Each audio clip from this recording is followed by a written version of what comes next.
Bueno, vamos a hablar justamente de lo que pasó hoy, el mensaje presidencial, y tengo el placer de saludar a dos analistas políticos. Está con nosotros Carlos Cordero. Bienvenido, Carlos, un placer tenerlo acá. Muchísimas gracias, Priscila. Un saludo cordial a quienes tienen la gentileza de vernos a esta hora.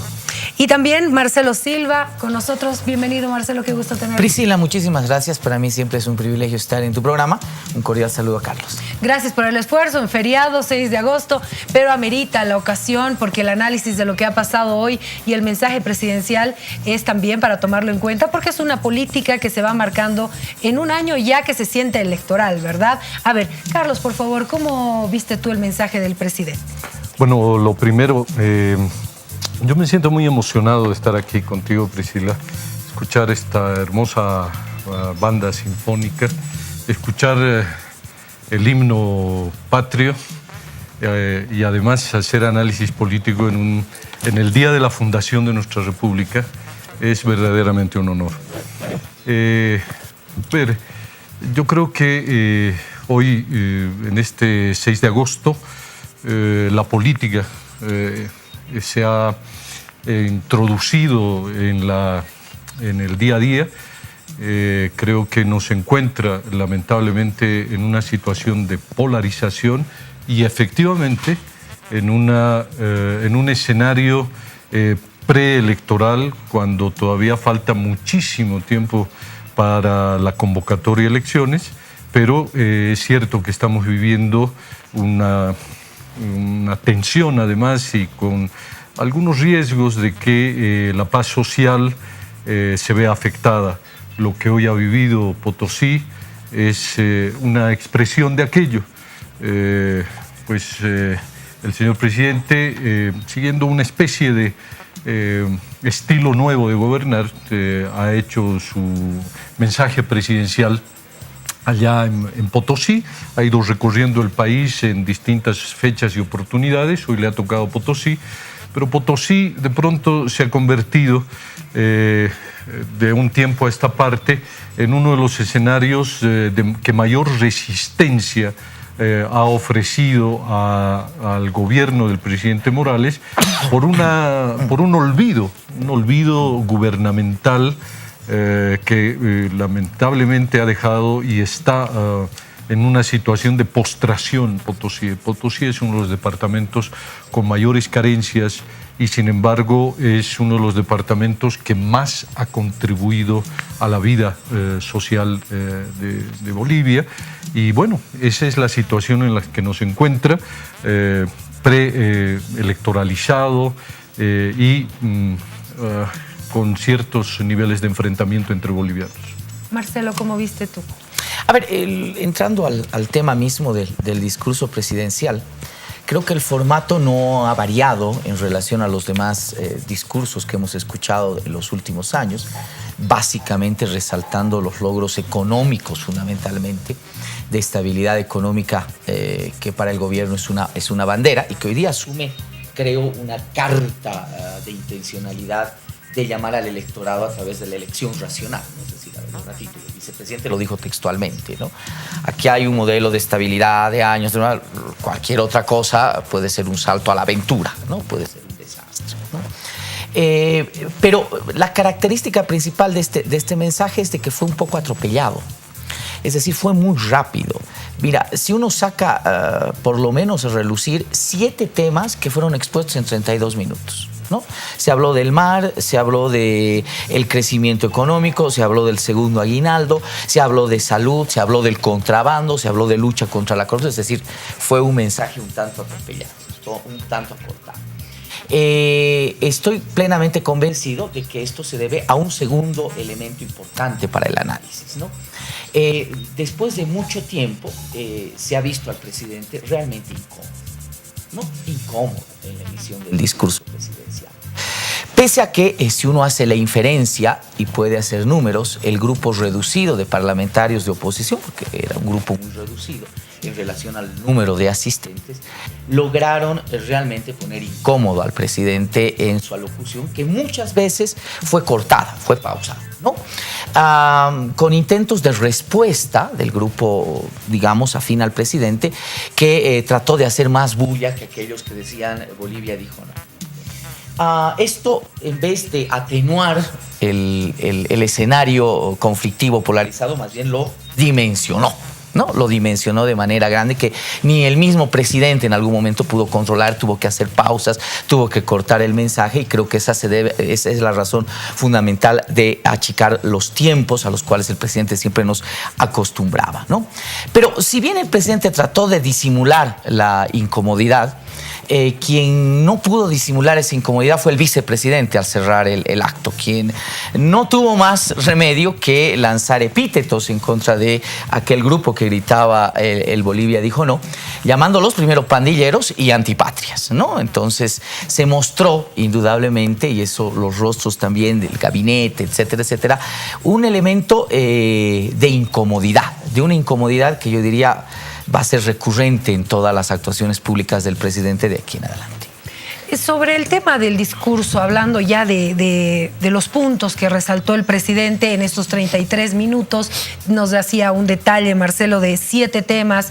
Habla mucho de la parte económica, resalta la parte económica. Un mensaje que a los empresarios no les gustó para nada es que casi garantizado el segundo aguinaldo. Esto va a tener un impacto muy importante en este último semestre del año. Cómo se tendría que manejar esta parte económica y política, como bien decía Marcelo, tiene mucha relación con lo que dijo el vicepresidente. Efectivamente. Mira, el tema del segundo aguinaldo es, como muy bien lo has planteado, Priscila, un tema que a muchos bolivianos, sobre todo al sector empresarial, no le agrada mucho. Primero porque está siendo formulado con muchísima anticipación y sobre cálculos económicos como anticipándose a lo que pueda ser la realidad en el futuro. Estamos a 6 meses de hacer un cierre económico y ya estamos pronosticando de que pues va a haber un segundo aguinaldo. Esto hace que el tema del segundo aguinaldo se haya politizado y esté politizado, y según la estrategia política del gobierno, cree que este anuncio puede ser beneficioso en términos de ayudar a mejorar una popularidad perdida del presidente. Y claro, me da la impresión de que hacen un cálculo equivocado. Hay muy poca gente que se va a beneficiar con el segundo aguinaldo, y no necesariamente aquellas personas que se benefician son las que van a votar por el presidente Morales. Es mucha más gente que se siente excluida de este beneficio.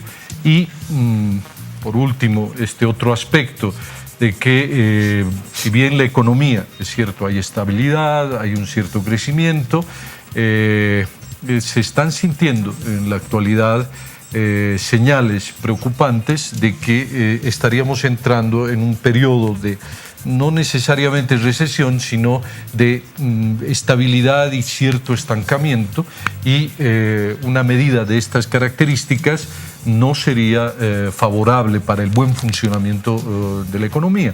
Hay un reclamo permanente de los especialistas en sentido de que la bonanza que hemos vivido por el incremento de los precios del petróleo y de las materias primas no ha sido adecuadamente invertido en áreas productivas que generaran empleo. Y esta es la preocupación, en sentido de que el gobierno ha priorizado cosas que con objetivos político-electorales, pero ha descuidado el bienestar de la ciudadanía. Cuando hablamos de un segundo aguinaldo, hablamos de tratar de recuperar una clase media que en algún momento se decía que es a la que directamente le favorece este doble aguinaldo. Sí, probablemente sí, Priscila, pero yo creo que hay elementos mucho más importantes, más estructurales, ¿no? En el último tiempo, y según las encuestas de opinión, la imagen del presidente ha tenido un decrecimiento importante, ¿no? Es muy importante en el ámbito del discurso político establecer tu elemento antagónico, ¿no? Porque si no tienes un enemigo, puedes tener dificultades en crear cohesión incluso dentro de tus propios seguidores, ¿no?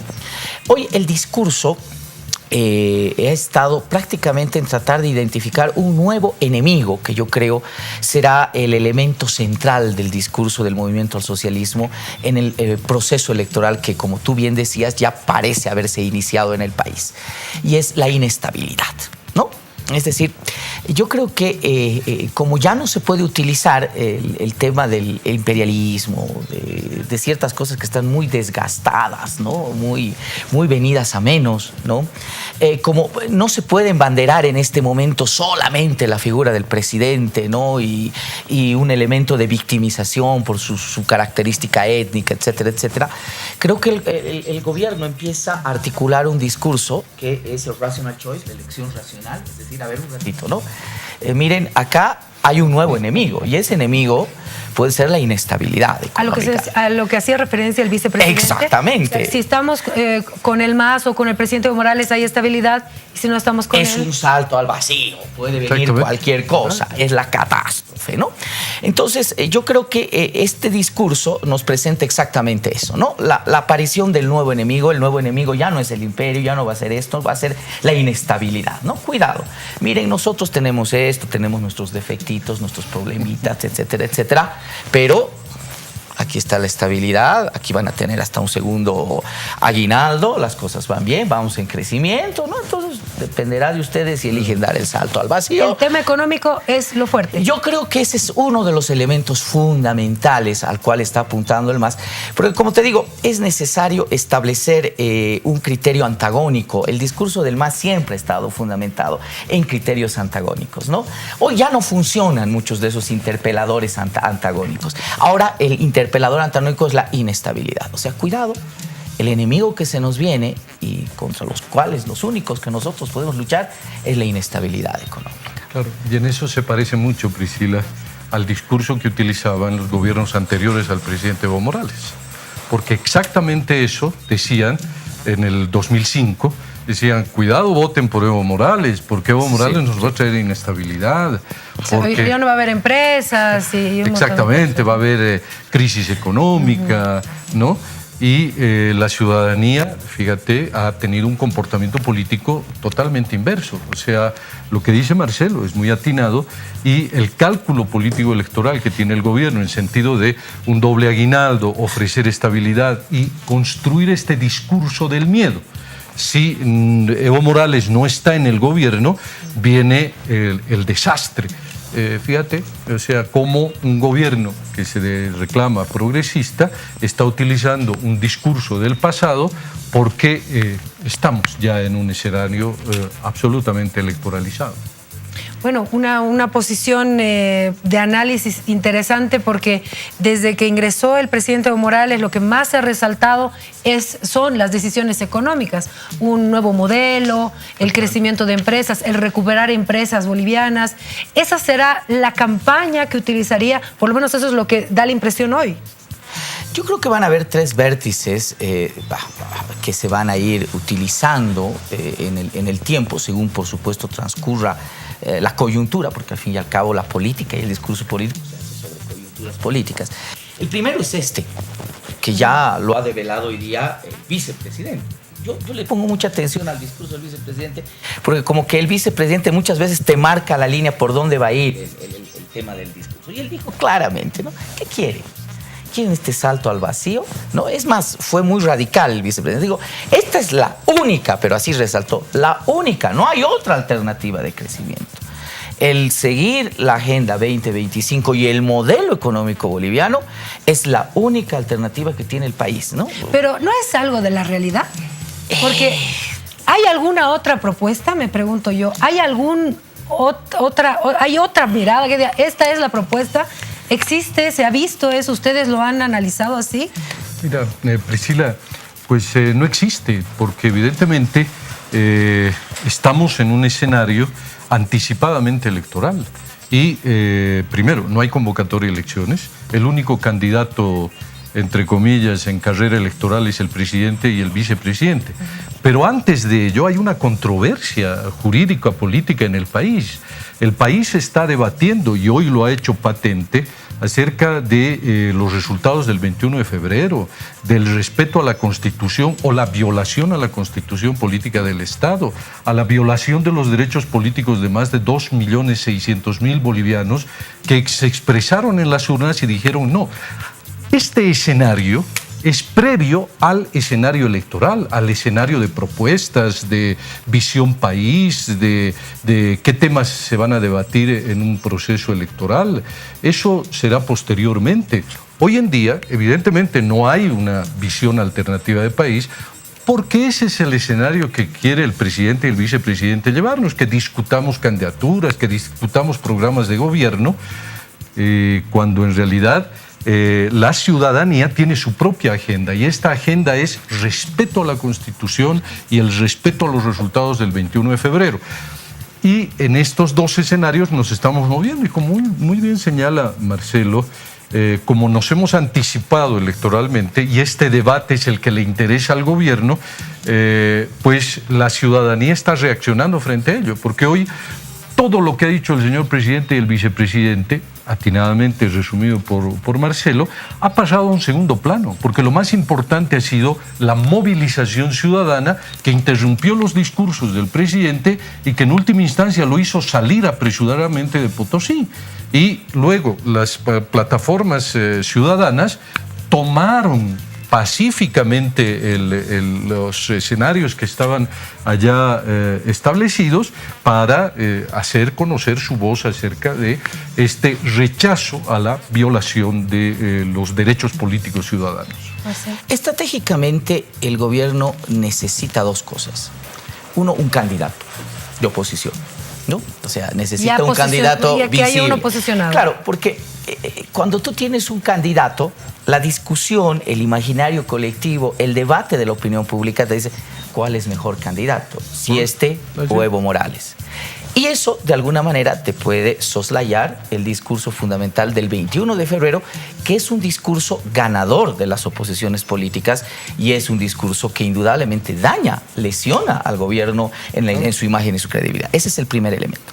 Y el segundo elemento es este, ¿no? El que te lanza el gobierno, el vicepresidente, el presidente, ¿no? Es decir, a ver, discutiremos un tema de estrategia, de agenda. Nosotros tenemos este programa, el otro programa. La cuestión básica, Priscila, es diluir el elemento del 21 de febrero, que tiene dos componentes que son importantes. El primero es de que es un discurso que causa intersubjetividad, ¿no? En el cual se reconocen muchos sectores, muchas regiones, muchos contextos diferentes en el país. Y el segundo elemento es el elemento del voto. O sea, el 21 de febrero es una de las expresiones democráticas más interesantes que ha tenido el país en el último tiempo, más allá de analizar el resultado o no. ¿No? Y el gobierno te dice, señores, no vamos a respetar esto, pero podemos tener esto, podemos tener lo otro, miren, no importa, ¿no? Entonces, yo creo que esa es una intencionalidad que además se ve complementada por algo que me parece interesante como estrategia, ¿no? Que está difuminado. En este momento no hay una cabeza, y en eso sí hay un acierto de las oposiciones políticas, ¿no? No hay una cabeza visible. Está aquí, está allá, en esta plataforma ciudadana, está en el otro lado, está, ¿verdad? Entonces, si tú quieres agarrar eso, quieres confrontar, quieres polarizarlo, quieres cortar, etcétera, etcétera, es muy difícil que tú puedas encontrar esos elementos.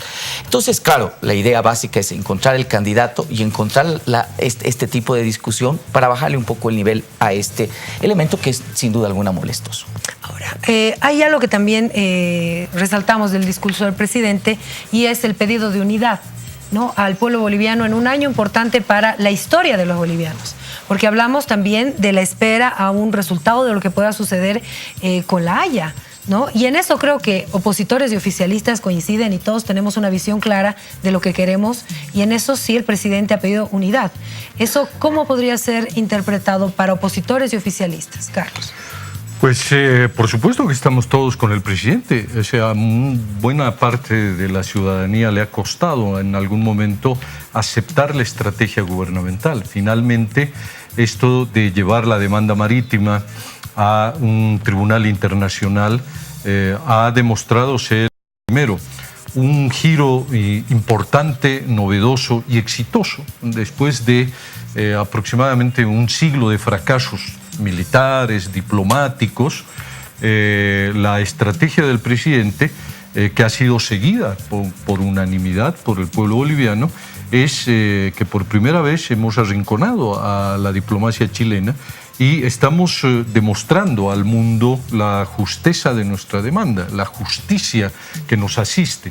Y por supuesto que los pedidos de unidad van a ser solidariamente respondidos por todos los bolivianos. O sea, sin embargo, los resultados que puedan salir de la Corte Internacional todavía tienen un proceso por delante. Tienen un proceso de negociación, un proceso de acuerdos entre las dos diplomacias, la boliviana y la chilena, y finalmente una especie de consentimiento ciudadano.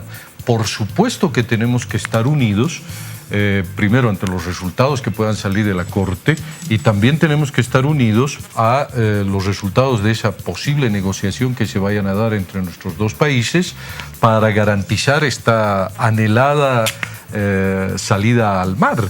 Ahora, pero es decir, el otro aspecto negativo es que también el tema del mar ha sido politizado por el presidente, porque también ha sido utilizado como una estrategia política. Es decir, con Evo Morales sí tenemos salida al mar, y sin Evo Morales tenemos el peligro de perder esta oportunidad histórica. Eso es de alguna manera electoralizar, politizar. Como hay todavía una disputa de por medio. Todas estas discusiones intentan disfrazar el hecho de que hay una controversia acerca de que Evo Morales no puede ser candidato el 2019 por este veredicto popular del referéndum del 21 de febrero. A ver, yo diría que este es un tema muy importante, ¿no? Si hay tres fortalezas, que mencionaba esas tres fortalezas discursivas que indudablemente el gobierno puede utilizar para poder nuevamente seducir al electorado del 2019, está esta de la elección racional, ¿no?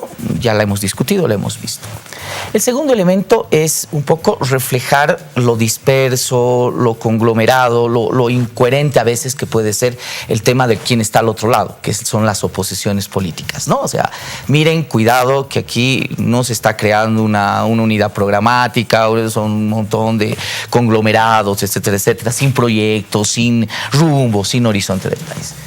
Y el tercer elemento que creo que puede convertirse en una fortaleza y que será utilizado seguramente en su momento es el tema marítimo. Yo estoy casi convencido de que habrá un fallo positivo en La Haya en relación a el país.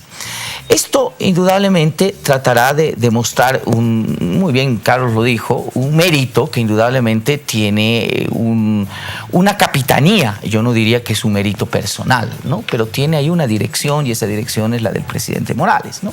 Entonces, yo creo que es un elemento que va a tratar de ser utilizado para expiar un poco el tema del 21 de febrero también en su momento, ¿no? Es decir, 21 de febrero, pero miren, hemos tenido este tipo de otros logros que realmente son importantes. Entonces, yo diría que estamos entrando precisamente a este discurso, a esta propuesta que tiene sus tres vértices: elección racional, la visibilización del enemigo como algo incoherente, pero también el tema, esperando por supuesto que el fallo salga, yo creo que en septiembre, en octubre es lo que se calcula, podría salir el fallo de La Haya, ¿no?